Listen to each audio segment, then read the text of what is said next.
Hey guys, I'm Ishank. This is the first episode of podcast by Entrepreneurship Cell from WFH University. So this is our first guest, Rishav Agarwal, founder of Picxele and angel investor. So hi Rishav. Hello, how are you? I'm good. So the first question from our audience is how you started Picxele. So if I tell you back about my story, so I belong to Asansol and I went for engineering in 2015 at SRMST Chennai. So I started my graduation over there and I was pursuing IT domain. From there I initiated the idea of Picxele.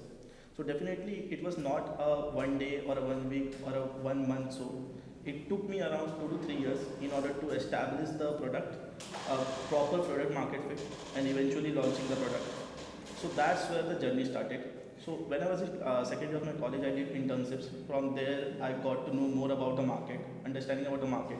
I did around like 43 work from home internships. And from there, in third year of my college, I just started as a college project type and I didn't register my company. I did around like 20 lakh of revenue from there.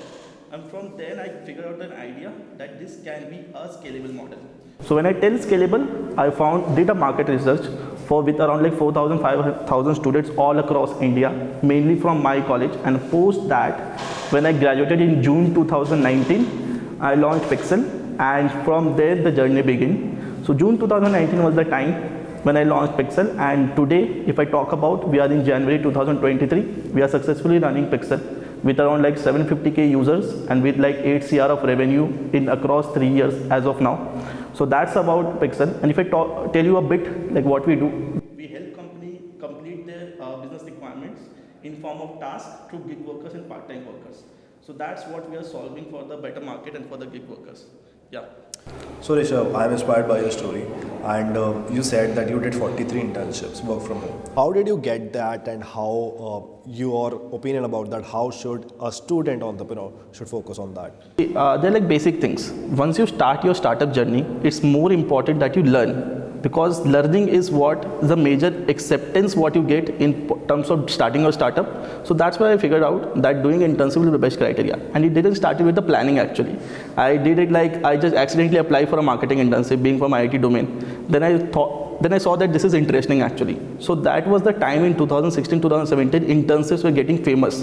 Like more and more people were coming around, lot many companies were getting launched. So companies were looking for interns during that time. So that's why I was applying for all random internships which I was seeing in the market in terms of all internship portals.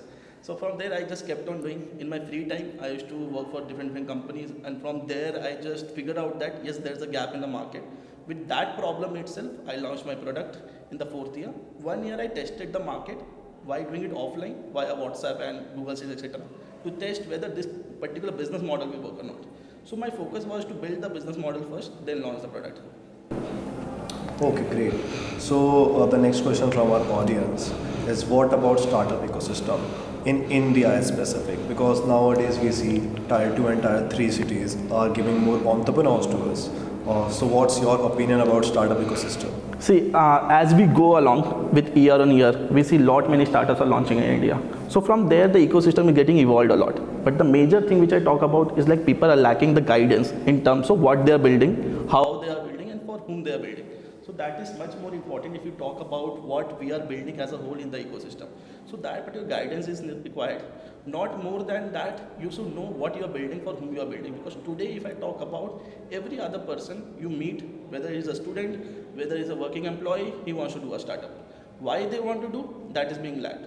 So a guidance, a proper market objective is completely required so that this can be solve a better problem and a bigger problem in the market, rather than just starting because you like to start up or everyone else is doing it. So whenever you start, it shall resonate with what you are doing and what the market needs. So that's what I always say to the people, only start when you resonate with the problem and you see the bigger opportunity in the market. Great. So how you started your angel investment story? Because you started as an entrepreneur and then you shifted for angel investment in betting on the new age entrepreneurs. So how you started your journey as an angel investor? So now very first, initially I will tell that we are completely bootstrapped. We never raised the money at Picxele. So that's where it's not like that I have not tried to raise. In 2019, I just tried raising money and I failed badly. From there, it like around 1 year when the corona came. That year we grew a lot because we were sitting in the home. People needed work to do, so they were much more focused, and companies were also looking for the works to get it done from the part-time workers to cut down the cost. So that's where we saw the bigger opportunity in the market. That's where we saw that yes, this can grow a lot, and we grew a lot in that. But in 2021 in January, I did my first investment in a company, and from there, because the reason being it was I wanted to do some of the startups, and which was not possible for me to do because obviously for a practically if I see, it's not possible to match my all interest area. So that's the reason I thought that the people who are already starting up, let's help them, not only in terms of capital, but in terms of mentorship, guidance, advisory, whatever network I have. So from that was a journey I started investing. So if I talk about, I invested in like 53 startups till now across 2 years up till December. If I talk about January 2023, and like mostly focusing on early stage startup. Okay, so early stage startup basically pre-seed and seed funds. Correct. And you have already done 53 investments in a startup as an angel investor. So what you basically see in an entrepreneur to bet on it? The very first thing is the founder itself, the conviction to start, why they are starting. So my always focus area is like I am just focusing on much more student entrepreneurs. So if you see like in 53 all startups, I will having around 50 to 20 startups for their student startups itself. They started from the college, they scaled from their college. So that was the time actually, if I talk about, I focus on that particular area. Now the very first thing which I see is like how focused the founder is. What is the vision of the company, and what is the vision of a founder for himself or herself. So which is very important. Once I figure out this particular thing, the product becomes secondary for me. The market becomes secondary for me. Because until unless founder is not that great, you cannot bet on the product. It's the person who will be executing the company, not the product will be executing the particular company. So that's where the first set of my knowledge goes on and my particular decision goes on. Great. So we have already seen pivoting products in big startups, and that's the spirit of an entrepreneur.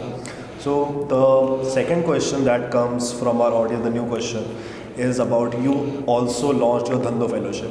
So just tell us about what is Dhando Fellowship and why the name Dhando.